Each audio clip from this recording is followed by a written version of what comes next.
Hello students, this is BSI academy classes. BSI academy के इस online platform पर आप सभी का एक बार फिर से बहुत सारा स्वागत है।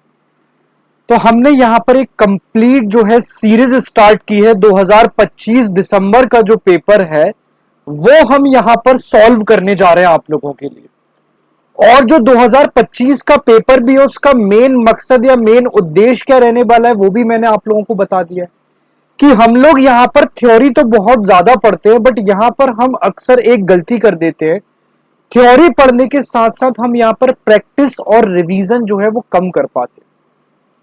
तो प्रैक्टिस और कम रिवीजन के कारण या फिर प्रैक्टिस कम करने के कारण हम एग्जाम में अंदर जाके कुछ क्वेश्चंस को रॉन्ग कर देते हैं, सिर्फ ऑप्शंस कंफ्यूजन के बेस पे, क्योंकि tricky method, option elimination method या ऑप्शन के पास जाने का तरीका आपका तभी यहां पर सक्सेस होगा तब तक आप एक मैक्सिमम रिपीटेटेड क्वेश्चंस या एक सर्टेन लिमिट ऑफ क्वेश्चंस नहीं लगा ले, तब तक आप एग्जाम में पर्टिकुलर उस चीज को क्रैक नहीं कर पाओगे।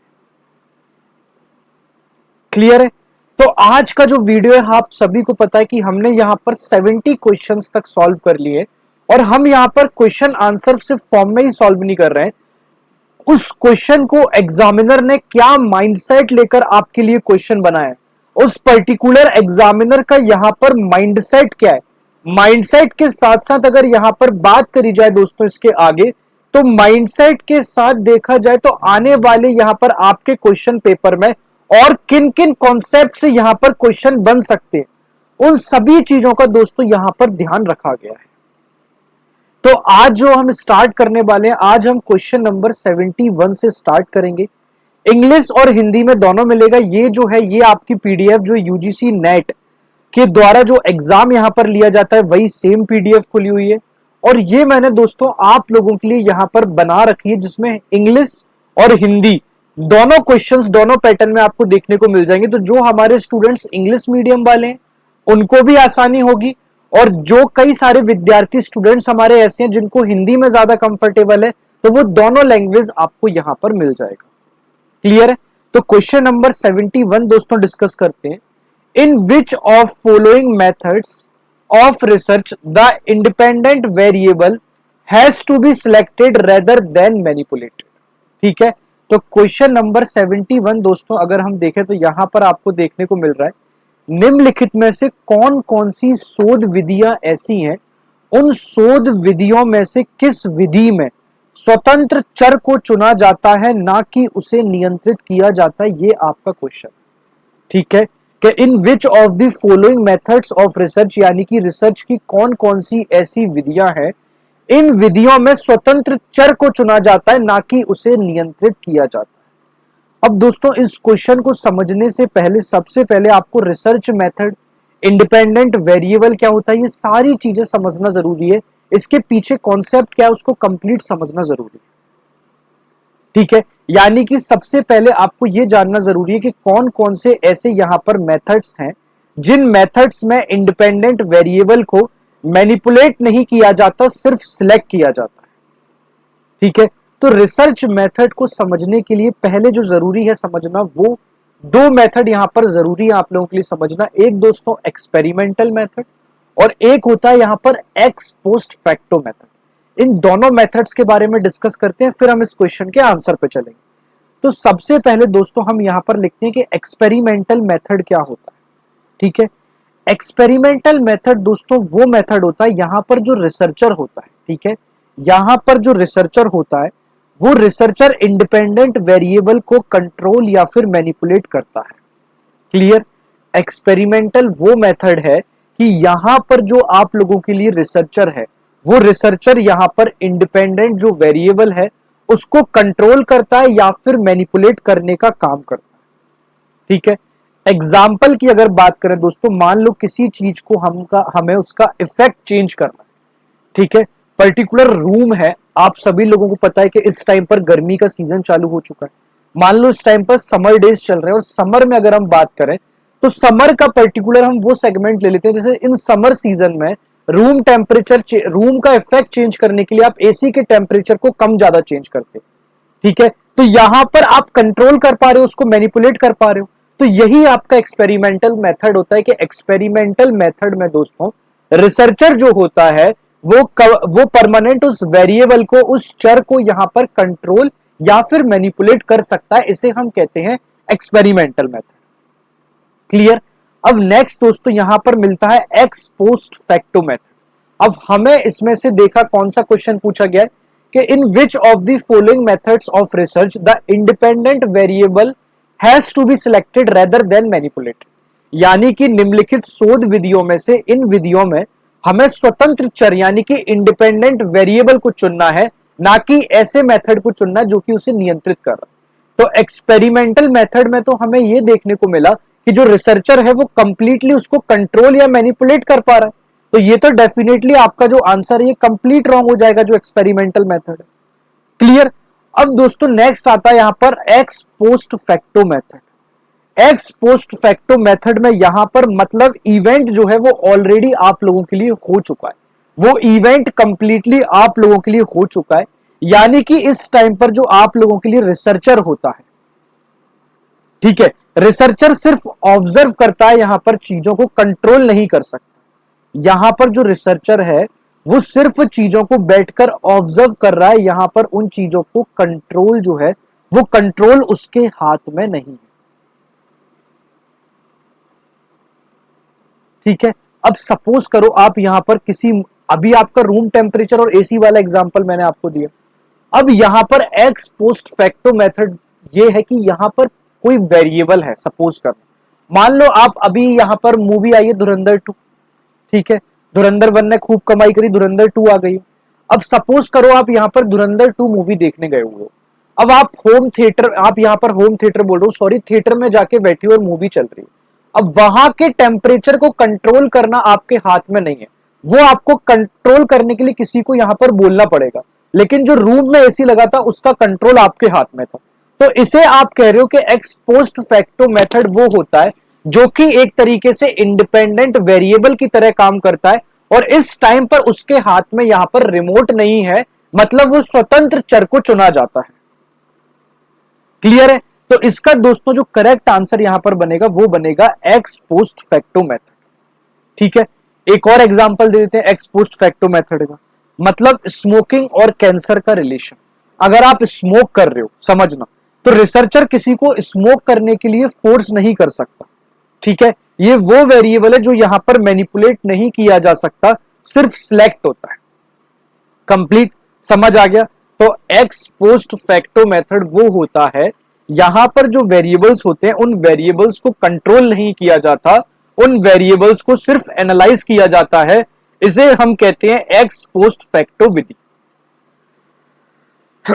सॉरी, क्लियर है। तो यहां पर आपको experimental method, x post facto method और डिस्क्रिप्टिव सर्वे मेथड की अगर हम बात करें तो किसी भी चीज का हम यहां पर सर्वे करने के लिए उसका ओवरऑल डिस्क्रिप्शन लेते हैं, फिर उस पर्टिकुलर चीज को हम सर्वे करते हैं, जिसे हम दोस्तों कहते हैं यहां पर डिस्क्रिप्टिव सर्वे मेथड। ठीक है। एक्जेजेटिक मेथड यहां पर आप लोगों के लिए कोई काम करने ये नहीं बनने वाला, लेकिन ये तीनों से क्वेश्चन बन सकते थे। तो मैंने आपको descriptive survey method, x post facto method और एक्सपेरिमेंटल मेथड, ये तीनों चीजें आपको क्लियर कर दी। क्लियर है। चलो क्वेश्चन नंबर 72 बहुत अच्छा क्वेश्चन है, आराम से समझेंगे। यहां पर क्या है, विच of the following statements correctly describe features of geographical indication. यानी कि भौगोलिक संकेत की विशेषताओं को कौन से कथन सही ढंग से वर्णित करते हैं। क्लियर है। अब यहां पर आपको जियोग्राफिकल इंडिकेशन, अब जीआई टैग क्या होता है 1999 में दिया गया। अभी वर्तमान में यहां पर कितने टैग्स जीआई टैग इंडिया में यहां पर मिल रहे हैं, किस आधार पर दिया जाता है। तो जियोग्राफिकल इंडिकेशन की तब तक आपको कंप्लीट यहां पर फीचर्स या विशेषताएं नहीं पता होंगी, तब तक आप इस क्वेश्चन को सॉल्व नहीं कर पाओगे। ठीक है। तो सबसे पहले अगर मैं आपको बताऊं तो जीआई टैग जो होता है वो किसी स्पेसिफिक जियोग्राफिकल इंडिकेशन और इंडिकेशंस, मतलब किसी भौगोलिक एरिया में वहां का कुछ ओरिजिन, पर्टिकुलर ओरिजिन होता है, उसको इंडिकेट करने के लिए यहां पर जीआई टैग प्रोवाइड किया जाता है। ठीक है। जीआई टैग प्रोडक्ट्स को स्पेसिफिकली जियोग्राफिकल ओरिजिन से आइडेंटिफाई करना होता है। ठीक है।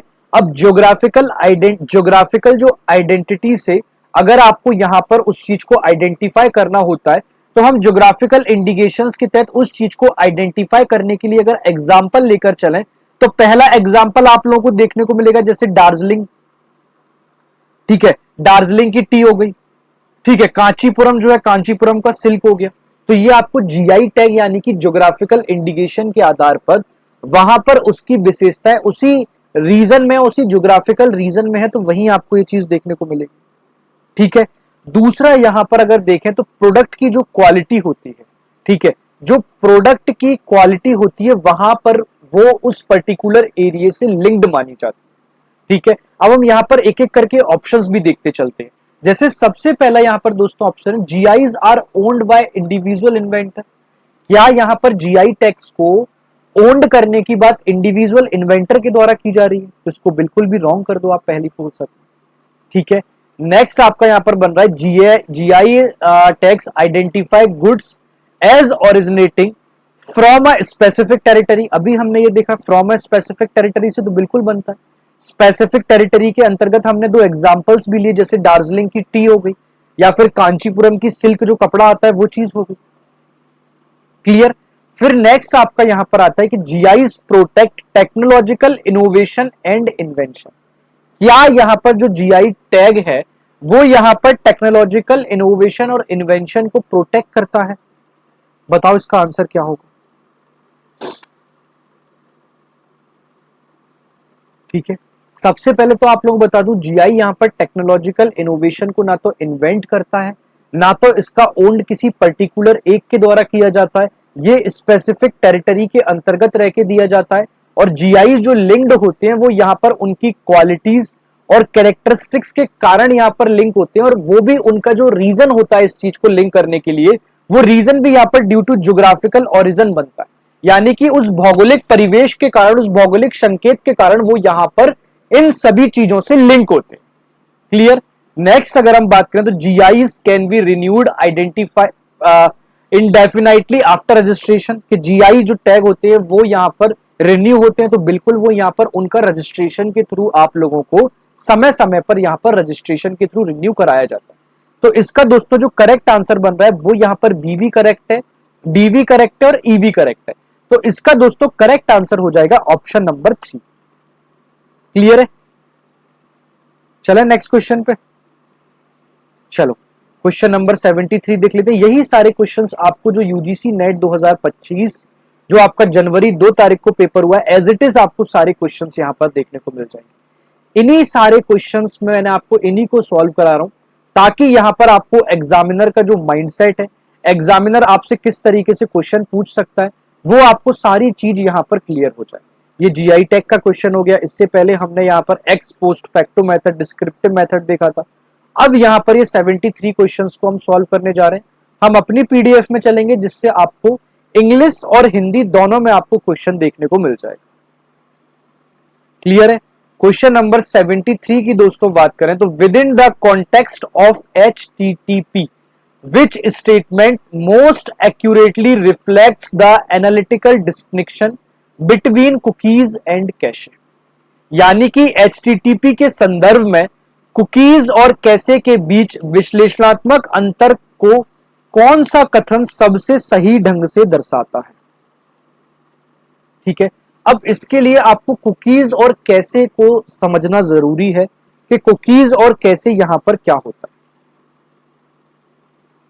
ठीक है। अगर दोस्तों यहां पर कुकीज की बात करें, यहां पर स्पेस हम बना लेते हैं, इस पीडीएफ पे चलते हैं, इस पीडीएफ में आपको यहां पर स्पेस मिल जाएगा। कुकीज और कैशे को यहां पर आप लोगों को समझना जरूरी है। अगर आप लोगों को ये कुकीज और कैशे में सिर्फ अंतर समझ आ गया तो डेफिनेटली आप इस क्वेश्चन को सॉल्व कर सकते हैं। कुकीज और कैशे में समझने के लिए दोस्तों सबसे पहले आपको यह जानना जरूरी है कि जो कुकीज होता है वो जितना भी हमारा यहां पर स्मॉल डेटा है, ठीक है, जितना भी यहां पर हमारा स्मॉल डेटा है उसको स्टोर करने के लिए यूज किया जाता है इन ब्राउजर में। ब्राउजर में स्मॉल डेटा को स्टोर करने के लिए यूज किया जाता है, उसे हम यहां पर कुकीज कहते हैं। यानी कि यूजर्स जो होते हैं वो जितने भी हमारी स्पेसिफिक इंफॉर्मेशन होती है वो कुकीज के द्वारा उनको स्टोर करके रखते हैं। लॉगिन प्रेफरेंसेस जैसे हो गए तो कुकीज के द्वारा इन चीजों को स्टोर करके रखा जाता है। कैशे मेमोरी की अगर हम बात करें तो ये इसका जो पर्पज होता है, सबसे पहला इसका पर्पज होता है कैशे मेमोरी का स्पीड इंप्रूव करना। यहां पर जो कैशे मेमोरी का दोस्तों मेन आपको पर्पज आपको देखने को मिलेगा, वो ये देखने को मिलता है कि उस पर्टिकुलर चीज की यहां पर स्पीड को इंप्रूवाइज कर, और वेबसाइट का डेटा स्टोर करता है। जो कैशे है वो इसके साथ साथ यहां पर वेबसाइट का डेटा भी स्टोर करने के लिए यूज किया जाता है। वेबसाइट का डेटा स्टोर करने के लिए भी यूज किया जाता है, इसे हम कैशे कहते हैं। ठीक है, अब इसका करेक्ट आंसर हम समझ लेते हैं कि इसका करेक्ट आंसर क्या होगा। एक बार हिंदी में भी देख लेते हैं अपनी पीडीएफ पर चल के। कुकीज मुख्य रूप से नेटवर्क प्रदर्शन बढ़ाती है, जबकि कैशे प्रमाणीकरण लागू करने के लिए जिम्मेदार है। क्या यहां पर कुकीज जो है इनहेंस नेटवर्क परफॉर्मेंस में इनहेंस करने का काम करती है, जबकि जो कैशे है वो कैशे रिस्पॉन्सिबल होती है फॉर ऑथेंटिकेशन के लिए। क्या ये चीज सही है? बताओ। तो ये चीज बिल्कुल गलत है। अभी हमने कैशे मेमोरी और यहां पर कुकीज, कैशे मेमोरी वो चीज है जो यहां पर यूजर्स का जो स्पेसिफिक इंफॉर्मेशन डेटा है उनको यहां पर स्टोर करने के लिए यूज किया जाता है, और कैशे है वो यहां पर सर्वर रिस्पॉन्सेज को इंप्रूव करने के साथ साथ उस पर्टिकुलर चीज की यहां पर मेमोरी बढ़ाने के लिए यूज किया जाता है। तो जो कुकीज है, cookies are designed to store client specific information whereas cache retains reusable server responses. Correct. तो इसका जो करेक्ट आंसर होगा, जो कुकीज है वो यहां पर क्लाइंट विशिष्ट जानकारी संग्रहित करने के लिए डिजाइन किए गए हैं, जबकि कैशे वो चीज है जो यहां पर पुनः उपयोग योग्य सर्वर प्रतिक्रियाओं को बनाए रखता है। ऑप्शन नंबर थर्ड पर चलें तो both cookies and cache serve the primary function of ensuring data confidentially during transmission. बिल्कुल गलत हो जाएगा। Cache is exclusively generated by user whereas cookies are exclusively generated by the server। ये भी बिल्कुल गलत है। इतने आसान अगर आपको क्वेश्चंस मिले तो आप लोगों के लिए कितना आसान है यहां पर सॉल्व करना, बट सॉल्व यहां पर आप इन क्वेश्चंस को तभी कर पाओगे जब दोस्तों आपके यहां पर जितने भी कॉन्सेप्ट्स हैं, कॉन्सेप्ट्स अगर क्लियर नहीं है तो इन क्वेश्चंस को सॉल्व करना आपको डेफिनेटली मुश्किल यहां पर बनने वाला है। ठीक है, अब यहां पर मैच द टर्म्स आपके लिए दिए गए, match the terms in list 1 with description in list 2। ठीक है, यहां पर आपको मैचिंग करनी है। यहां पर एक साइड आपको लिस्ट 1 में टर्म्स दिए हैं और उन टर्म्स का लिस्ट 2 में डिस्क्रिप्शन दिया हुआ है। आपको इन टर्म्स का डिस्क्रिप्शन आपको यहां पर बनाना है। ठीक है,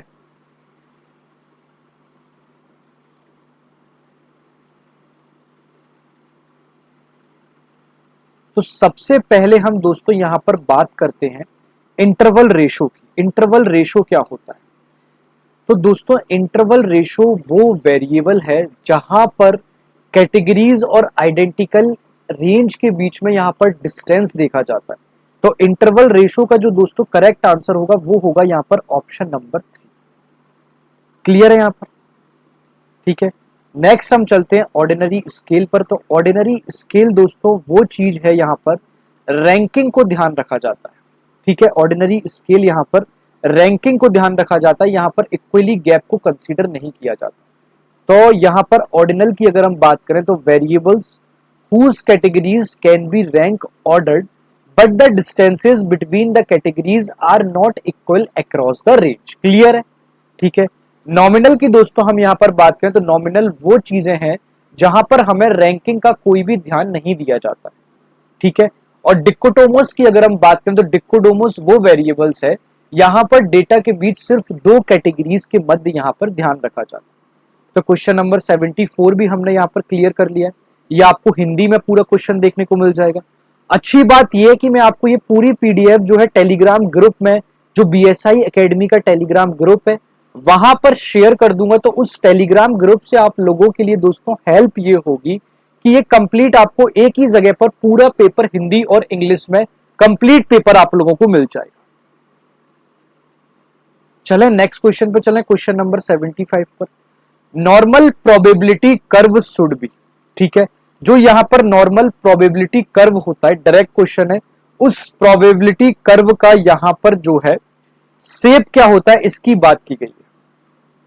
ठीक है, तो जो नॉर्मल प्रोबेबिलिटी कर्व है दोस्तों वो न्यूट्रली स्क्यूड शेप का होता है। किस शेप का होता है?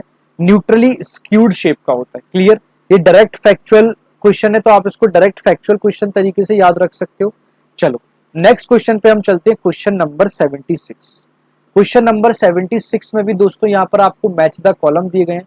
मैच द कॉलम लगभग आपको फाइनल पेपर में भी 5 से 6, अगर मैं बात करूं तो बहुत ज्यादा नहीं है, 5 से 6 आपको मैच द कॉलम्स, 7-8 भी आपको यहाँ पर देखने को मिल सकते हैं। इतने आपको मैच द कॉलम्स जो है वो 100% आपको देखने को मिलेंगे ही मिलेंगे आपके एग्जाम।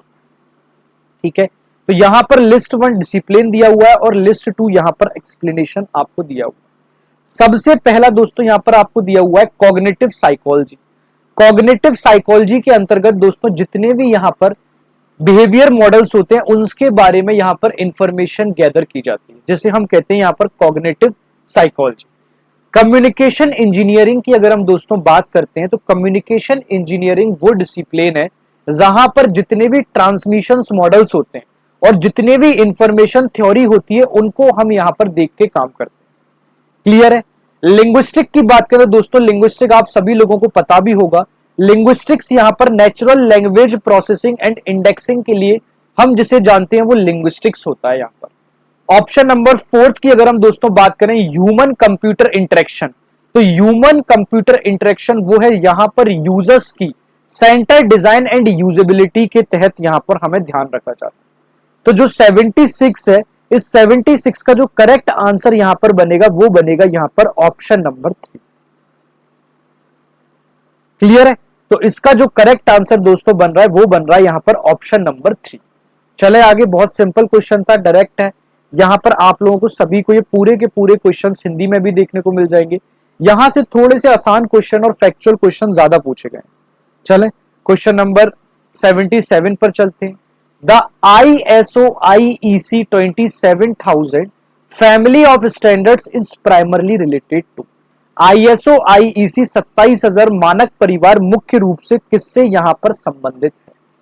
तो ISO IEC की अगर हम दोस्तों बात करें 27000 फैमिली ऑफ स्टैंडर्ड जो प्राइमरली रिलेटेड है दोस्तों वो यहां पर इंफॉर्मेशन सिक्योरिटी मैनेजमेंट से यहां पर संबंधित है। ISO 27000 फैमिली की अगर हम बात करें तो ये डेटा सिक्योरिटी स्टैंडर्ड्स पर फोकस करता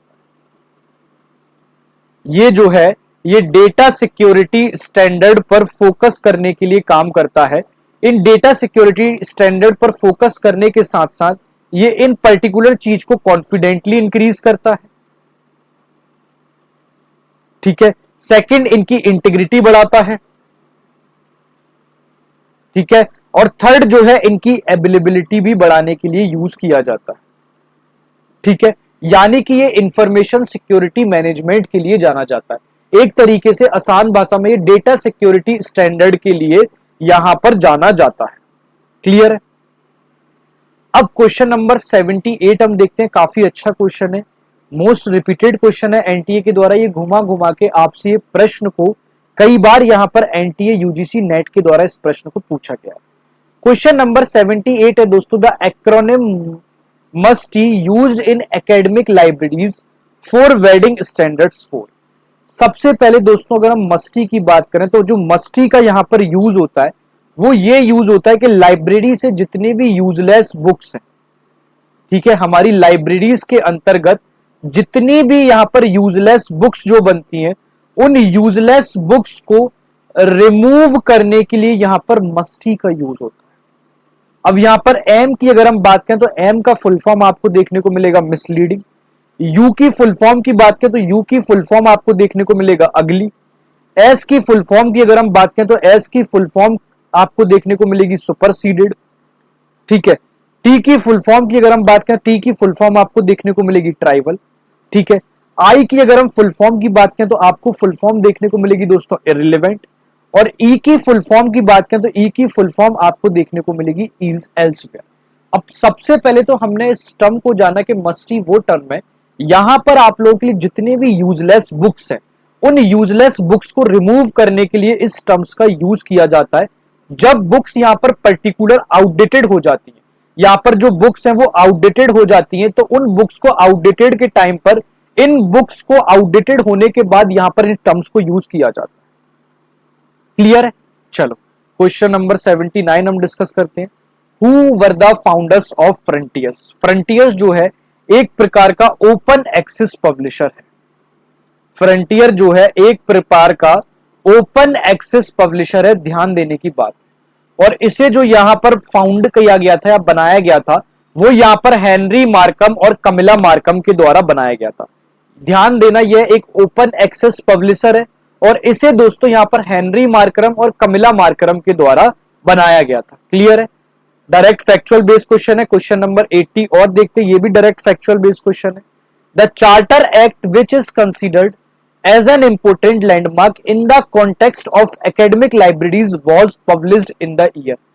चार्टर अधिनियम जिसे शैक्षणिक पुस्तकालयों के संदर्भ में महत्वपूर्ण मील का पत्थर माना जाता है, उसे यहां पर किस वर्ष प्रकाशित किया गया था? तो ब्रिटिश इंडिया में एजुकेशन डेवलपमेंट के लिए लाइब्रेरीज के इंपोर्टेंट स्टेप के लिए जो चार्टर एक्ट आया था वो दोस्तों यहां पर 1813 में आया था।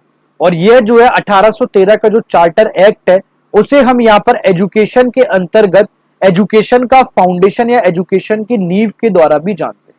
तो यहां पर ये हमने 10 क्वेश्चंस थे। कुछ क्वेश्चंस जो डिटेल में समझने जरूरी थे वो हमने डिटेल में समझे। जो क्वेश्चन दोस्तों यहां पर आप लोगों के लिए फैक्चुअल बेस होने के लिए थे वो मैंने आपको फैक्ट्स आधारित डायरेक्टली यहां पर सॉल्व कराए, जैसे चार्टर एक्ट हो गया, मस्टी हो गया, और भी यहां पर जो क्वेश्चंस देखने को मिल रहे हैं। अब इसी तरीके से हम ऑलमोस्ट काफी ज्यादा क्वेश्चन, लगभग 30 से 40 क्वेश्चन सॉल्व कर चुके हैं। इतने ही क्वेश्चन और बचे हैं। 2025 का कंप्लीट आपको कंबाइंड पेपर का पूरा सॉल्यूशन आपको मिल जाएगा। यहां से अगर आप क्वेश्चंस देखते हो तो आपको यह समझ आएगा कि आगामी परीक्षा में आपको किस तरीके से क्वेश्चंस आपको देखने को मिलेंगे, किस तरीके से आपको ऑप्शन एलिमिनेशन करना है। इसके साथ साथ यहाँ पर किन टॉपिक से जो क्वेश्चन है वो ज्यादा आपसे पूछे जा रहे हैं, ये सारी की सारी चीजें आपको यहाँ पर देखने को मिल जाएंगी। इसके अलावा अगर आप यूजीसी नेट 2026 के जून के लिए टारगेटेड बैच अगर आप देखना चाह रहे हैं तो आप डेफिनेटली बीएसआई एकेडमी से जुड़ सकते हैं। इस बीएसआई एकेडमी की सबसे महत्वपूर्ण चीज है कि आपको जो कंप्लीट कंटेंट है वो बाइलैंग्वेज, तो बहुत छोटी चीज है, बाइलैंग्वेज तो हम प्रोवाइड करते हैं, साथ में यहाँ पर जो प्रैक्टिस है आपका प्रैक्टिस पर ध्यान दिया जाता है। और जितना हम मॉड्यूल्स को, जितने कोर्सेज को अपडेशन दे सकते हैं अपने लाइव क्लास इंटरेक्शन के तहत, आपको वो अपडेशन दिया जाता है, क्योंकि हम बिल्कुल करंट में यहाँ पर ये नहीं कि आज से 2 साल पहले कैसा क्वेश्चन पेपर आ रहा है, करंट में आपका जो लास्ट सेगमेंट में भी कैसा क्वेश्चन पेपर बन रहा है उस क्वेश्चन का भी पूरा ध्यान रखा जाता है। तो ये सीरीज तो आप लोगों के लिए बहुत इंपॉर्टेंट है। अगर आप बीएसआई एकेडमी के यूजीसी नेट 2026 प्रोग्राम से जुड़ना चाहते हैं तो दिए गए वेबसाइट पर जा सकते हैं, इसके द्वारा यहाँ पर आप कॉन्टेक्ट कर सकते हैं, तो आपको कंप्लीट यहाँ पर डिटेल्ड इंफॉर्मेशन मिल जाएगी। तो आज की क्लास को दोस्तों यहीं बाइंड अप करेंगे, फिर नेक्स्ट सेशन में मिलेंगे। तब तक के लिए दोस्तों बाय बाय, टेक केयर, जय हिंद,